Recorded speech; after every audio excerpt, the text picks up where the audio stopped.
Rafael Devers will not travel with the Boston Red Sox to Mexico for their exhibition series. Does this mean they could be considering trading him?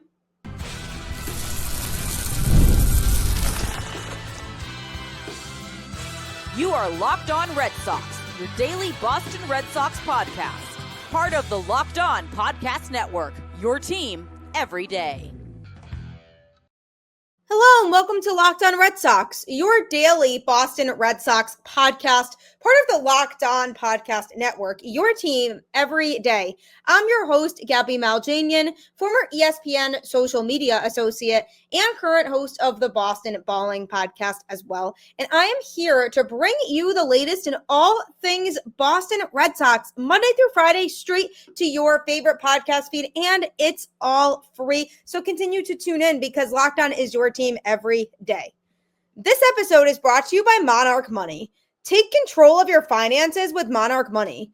Use code LOCKEDONMLB at monarchmoney.com for 50% off your first year.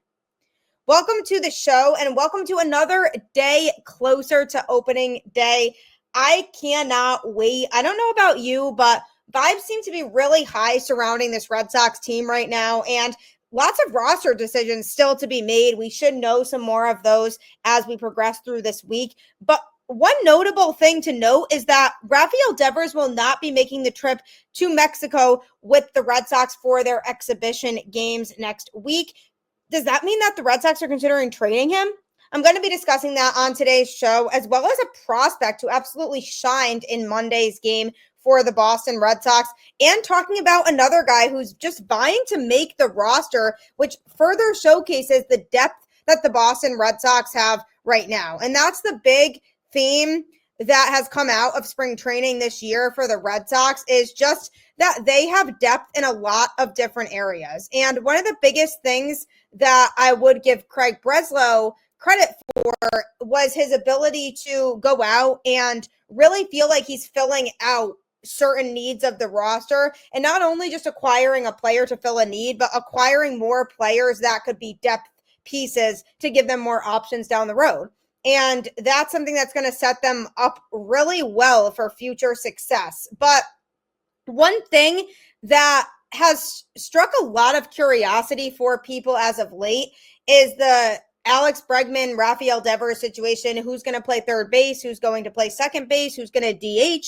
There are still so many questions surrounding that infield for the Red Sox. And Rafael Devers earlier on in spring training said, I play third. That's my position. So then fans started to speculate whether the Red Sox could trade him if he refuses to move off of third base and refuses to DH. Would they consider moving him instead of dealing with the potential aftermath of what could come with maybe a negative attitude after that?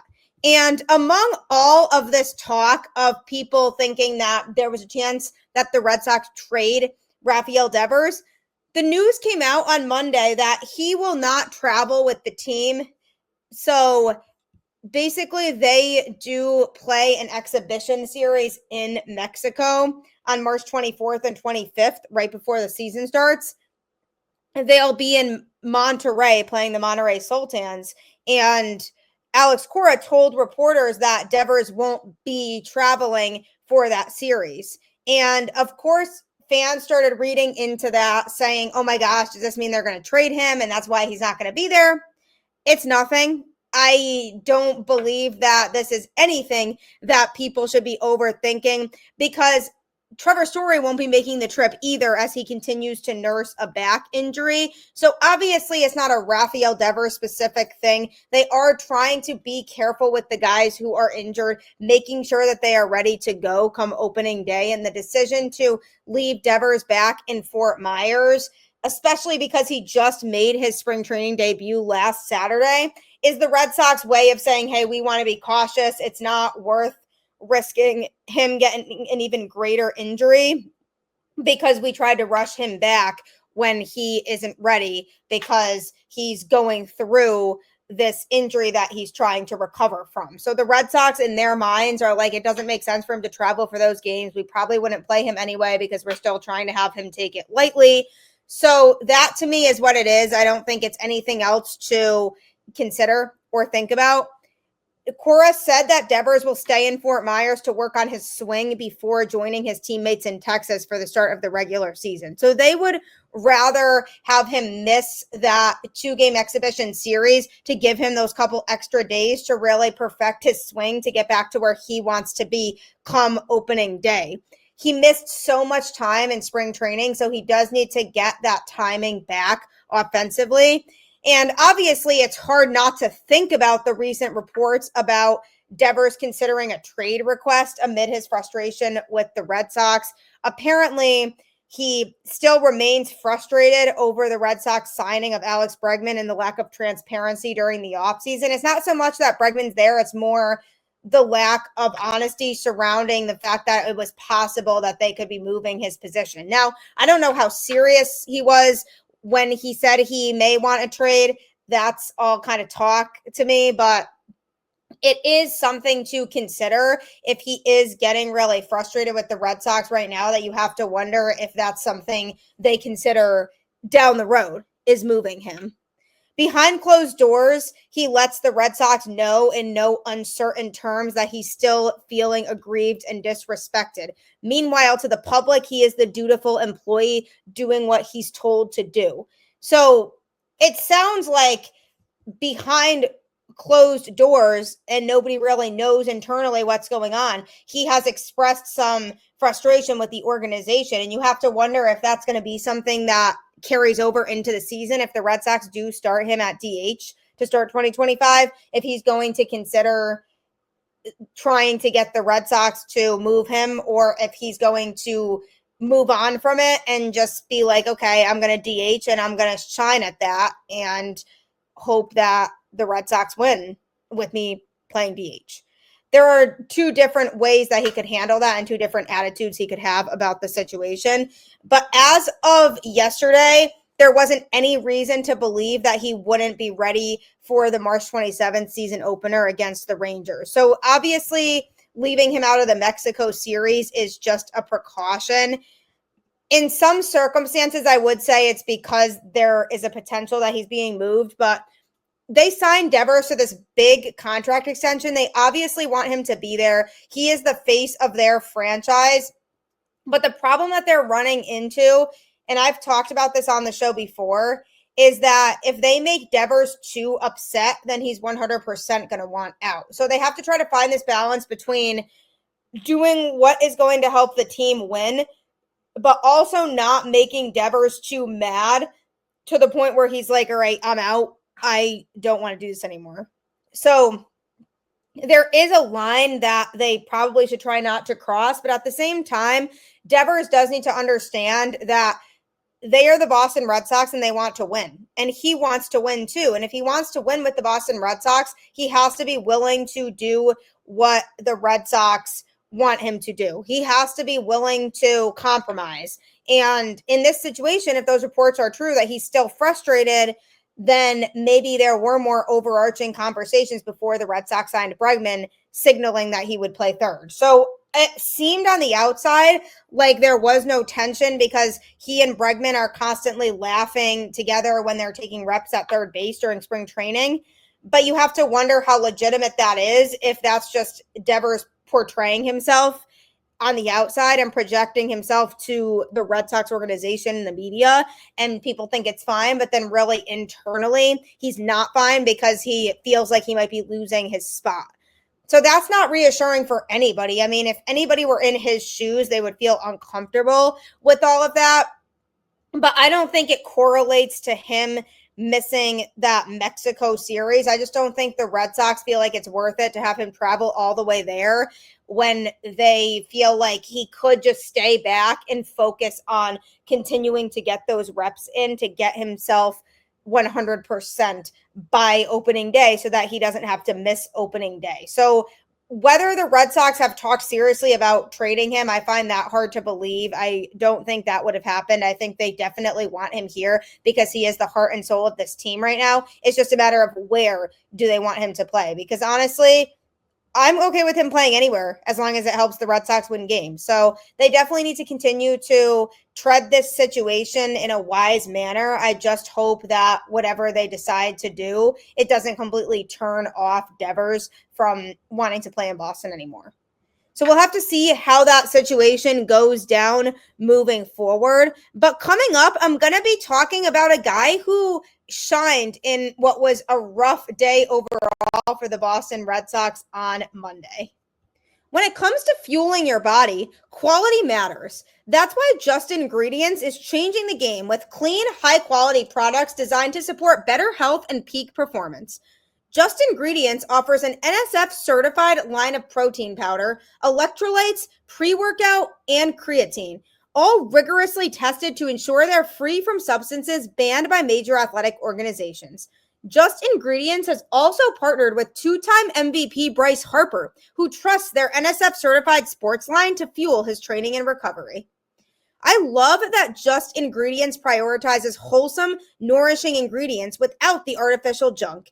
Whether you're recovering after a workout or need an energy boost, their grass-fed whey protein and pre-workout deliver real results. Just visit ingredients.us/Bryce Harper and use code LOCKEDONMLB for 20% off your order. That's justingredients.us/Bryce Harper and use code LOCKEDONMLB. And for more wellness tips, follow at just.ingredients on Instagram.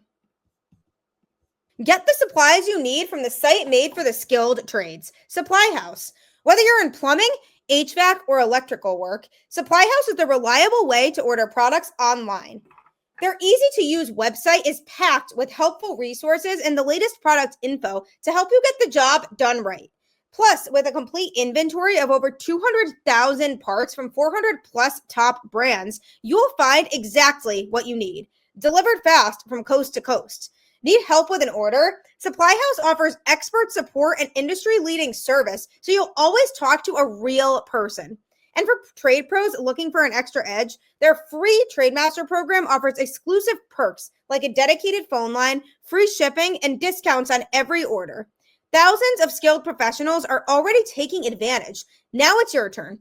Join the Trademaster program today at supplyhouse.com/TM and start ordering plumbing, HVAC, and electrical supplies with just a few clicks. Plus, use promo code SH5 for 5% off your first order. That's supplyhouse.com. You will not be disappointed if you try this out, I promise you. So just make sure that you head to it today. While the Red Sox try to finalize their opening day roster, they still have a question when it comes to the second base position and who's going to play there, because for a lot of the time that we've spent watching the Red Sox in spring training, the focus has been surrounding Alex Bregman and him being the everyday second baseman, because when the Red Sox signed him, it was reported that the plan was for him to play second base. And maybe at the time it was, but they have started to consider keeping the door open when it comes to that position and maybe having Bregman play third base to start the season. And one of the guys who's been in the conversation of potentially starting the season at second base is Kristian Campbell, a prospect who has been highly rated and highly regarded within the Red Sox system for a long time now. And he's a guy who Red Sox fans are genuinely really excited about. And for me, I know I am excited too, to be able to see him come in and play for the Red Sox and contribute at the major league level. But the question for him was, is he ready to take on being at the major league level at this point in his career? Because he moved really quickly through the system, but then he has struggled generally overall in spring training. But one thing to note is that in what ended up being a rough game for the Red Sox on Monday when they lost 12-3 against the Orioles, Kristian Campbell was in the starting lineup. And this is the time during spring training where the starters start to really take up the starting lineup, because these are the guys who are going to be playing to start the season. So they want to make sure that they're getting their reps in, because earlier on in the spring, you see a lot of the prospects in there. But as the Grapefruit League season progresses, you start to see more and more starters getting added in. So what was interesting was that 8 of the 9 people who were in the lineup are Red Sox starters heading into the year. And then Kristian Campbell was in there with them.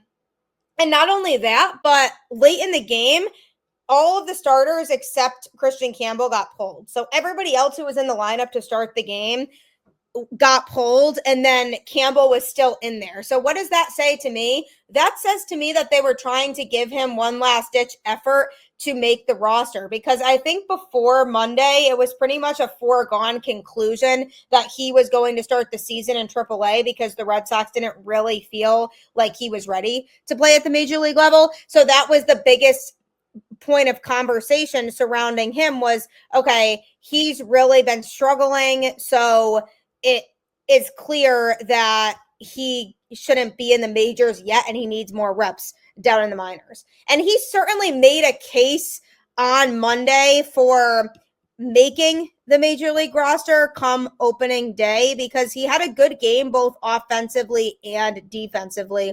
He went 1 for 3 at the plate. He drilled the second pitch he saw to left field that ended up one hopping the wall, and he was sprinting out of the box. And then to top it all off, he uncorked a really nice slide into second to avoid the tag for a double. So essentially he did what Jarren Duran does a lot, which is stretch a single into a double. So that was pretty cool to see, because he essentially had this really big hit, and instead of it being a single, it was a double. So he was able to show a little bit of his athleticism. And not only that, but he also made more than one nice play on defense. On just the second pitch of the game, Levon Soto sent a one-hopper up the middle that looked primed to go into the center field grass, but Campbell had other ideas as he was shaded to the right side, but his quick crossover step sent him springing up the middle to make a diving stop. He then quickly balanced himself and was able to throw out Soto at first on a throw from one knee. So he was able to show off some acrobatic moves there in that play. And then 1 inning later, he made another impressive play to his right. He was slotted up the middle and made a backhanded stop on the left side of the bag before a running throw to get the runner at first. So he was able to showcase in more than one way that he could play really good defense in the infield. And because he kept it up at the plate too, he was really excited and fired up afterwards. He knew it was a big day for him, because he knew that this was the Red Sox last day of kind of examining him as fully as they were going to give him a genuine shot to be part of the major league team come opening day. His year last year was fun and interesting because he just kept getting better at every level that he advanced to, and he's hoping that that pattern continues when he gets to the majors. So because he had a big game on Monday, that might make the Red Sox decision a little bit harder, because prior to Monday, they might have said, yeah, we know what we're going to do. We're not having Campbell make the opening day roster because he's not ready. He's going to start the season in the minors. But because he was able, especially on defense, to show off what he could do, the Red Sox might consider giving him that role come opening day, because the second base spot is still vacant right now. They haven't named a starting second baseman. And if they want good defense in that spot, he has a shot. I mean, I don't think that the Red Sox are going to use this one game to say for sure that they want to start him on the major league roster come opening day. I think they definitely are going to want to see him a couple more times throughout this last week or so of the spring and see if he continues to play like that. Because if he continues to play like that, then the Red Sox could say, all right, we can have him go out there on opening day and start at second base. But it's hard to really feel super confident in him going out there on a daily basis and continuing to do that, just because he had been struggling, especially offensively, during the rest of spring training prior to that. So it makes you wonder if the Red Sox are seriously considering it, because if they are seriously considering it, then that might mean that they feel like they're more confident with Devers if he plays DH, and they don't think it's best for the team for him to start the season at third base, because if they really felt like they were ready for him to play third, wouldn't they just say that Bregman's going to be the second baseman and give him the reps there? The fact that they still have not announced that, and they had Kristian Campbell be mixed in with a lot of the starters during Monday's game, that to me is really telling. That to me shows that the Red Sox are still very much undecided on it.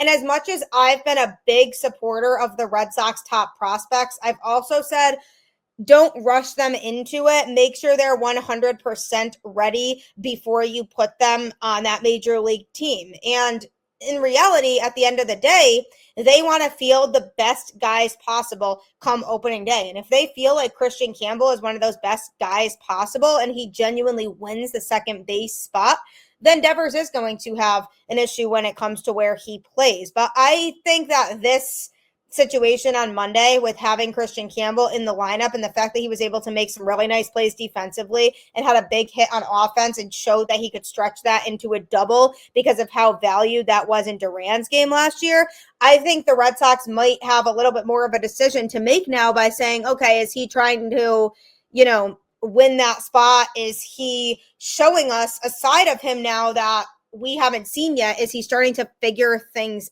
out? And maybe he is starting to figure things out. Maybe he adjusted some aspects of his game throughout the course of the spring, and he now feels like he's ready to go, and being on that major league roster is where he feels like he belongs and where he should be. And that's all very exciting, because if the Red Sox do decide that him being on that major league roster to start the season is what's right, then that's what they'll do. So it'll be interesting to see how he plays in these last few spring training games, because it usually is very much sending a message of these guys are clearly our starters, the guys are going to be out there come opening day, but then you randomly stick Campbell in there, who the Red Sox haven't made a direct decision on and who they haven't said point blank is going to be starting in AAA. I mean, Alex Cora did say earlier that those big three in Meyer, Campbell, and Anthony likely won't start the season in the majors, but that was before Campbell just went off in Monday's game. So I'm sure it's a hard decision now for everybody, and it makes it very intriguing. And I'm honestly excited for him, because from a confidence standpoint, this could really help boost that for him. And if I'm Kristian Campbell, I'm saying, hey, even if I start the season in AAA, I made a statement to them in that game, and I showed them that I can handle it. So definitely a very exciting future we have here as Red Sox fans with Kristian Campbell here. But coming up, I'm going to be talking about a pitcher who isn't really being talked about that much, but could make a case to be in the starting rotation. Ever check your bank account and wonder, where did all my money go? Between dining out, online shopping, and entertainment, it's easy to lose track. That's where Monarch Money comes in. Your personal CFO, giving you full visibility and control over your finances. Monarch Money isn't just a budgeting app. It's a complete financial command center. You can track all your accounts, investments, and spending in one place, so you stop just managing your money and start building wealth. When I started using Monarch, I realized just how much I was spending on food delivery. Now I budget smarter and save more. Instead of juggling multiple apps, you can use Monarch to check your finances, track spending, and even plan long-term goals. Managing money with your partner is smoother than ever. You can track shared and personal accounts, set goals, and stay on the same page without the stress. Take control of your finances with Monarch Money. Use code LOCKEDONMLB at monarchmoney.com for 50% off your first year. That's monarchmoney.com, code LOCKEDONMLB for half off your first year. You will feel so much more comforted and better if you use Monarch Money, I promise. So make sure that you do that.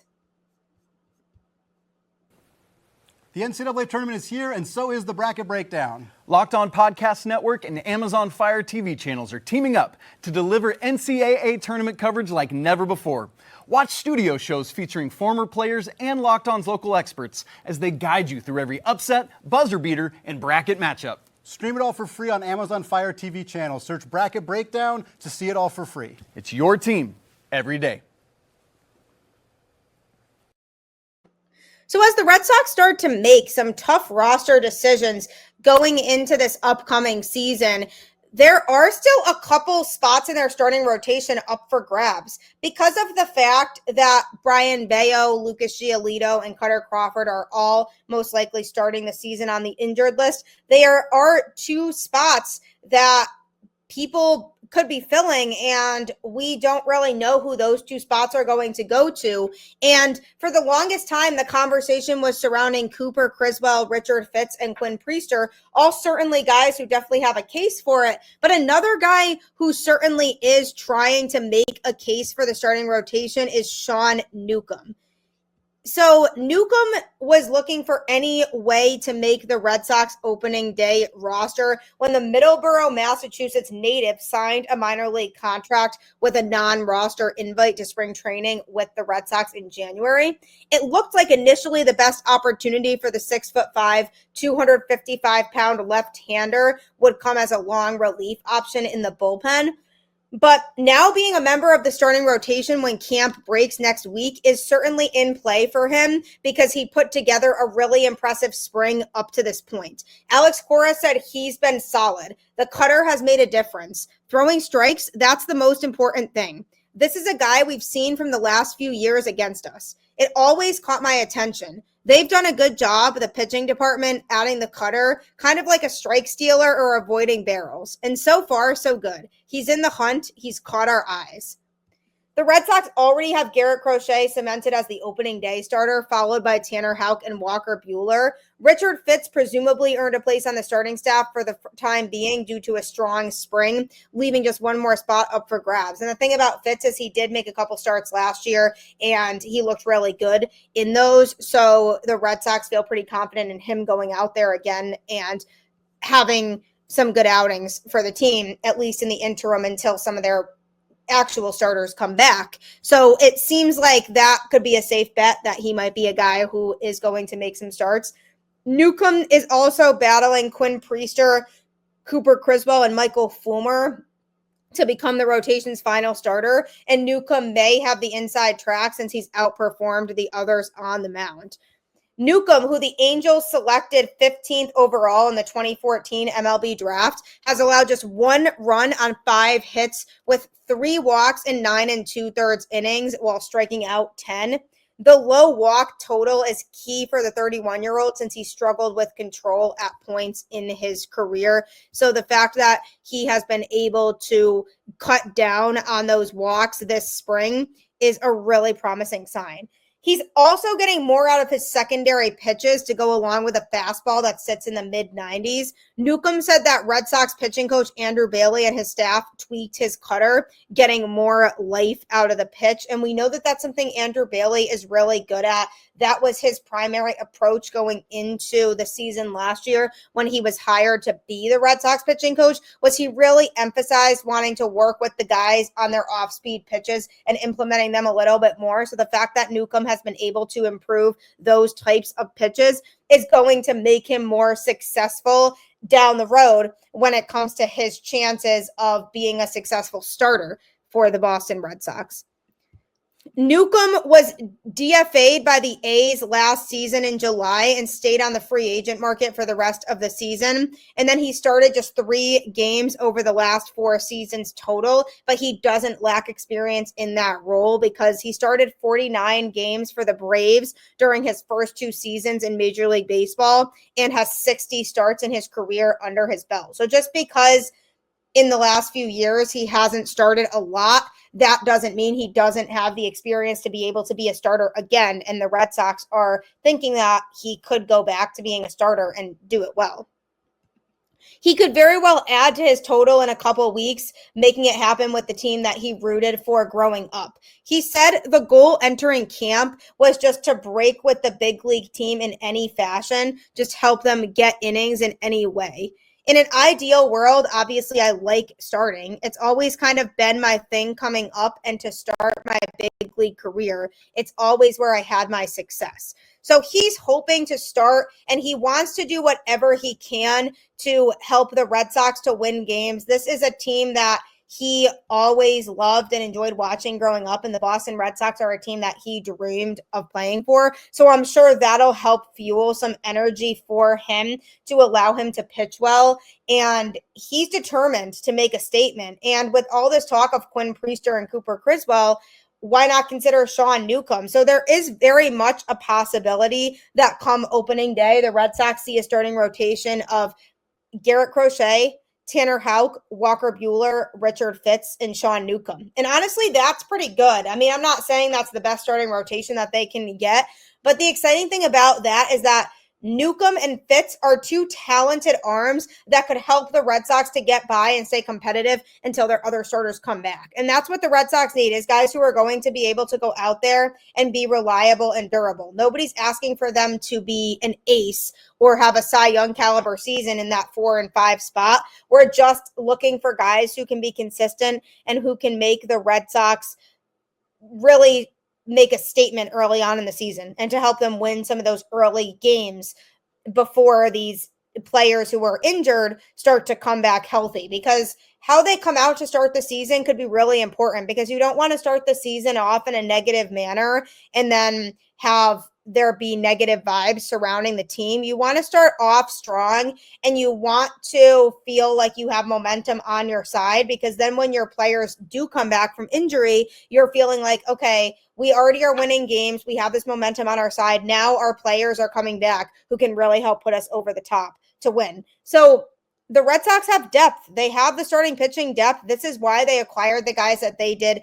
over the offseason. This is why they continue to develop guys within their system. And this is why they kept trying to identify players who could be good in their system. Because, again, injuries are unfortunately part of the game and they're inevitable and you can't always avoid them. So when you have a guy like Sean Newcomb who is pitching well in spring training, he's a guy you can get excited about who could step up to the plate and pitch in the Red Sox rotation in that first month or so of the season until one of their starters returns. So it's very exciting to think about what this roster could look like come opening day, but I cannot wait to see how it all plays out and to hopefully see the Red Sox be a playoff team in 2025, because they certainly have the capability of doing that as long as their guys are able to come back healthy. So thank you for tuning in to Locked On Red Sox and making it your first listen. I really do appreciate it. Be sure to next tune into Locked On Fantasy Baseball for all of your fantasy needs. You can catch that on YouTube or wherever you get your podcasts right after you finish this show. Like I always say, keep the faith, go Red Sox, and I'll catch you on the flip side.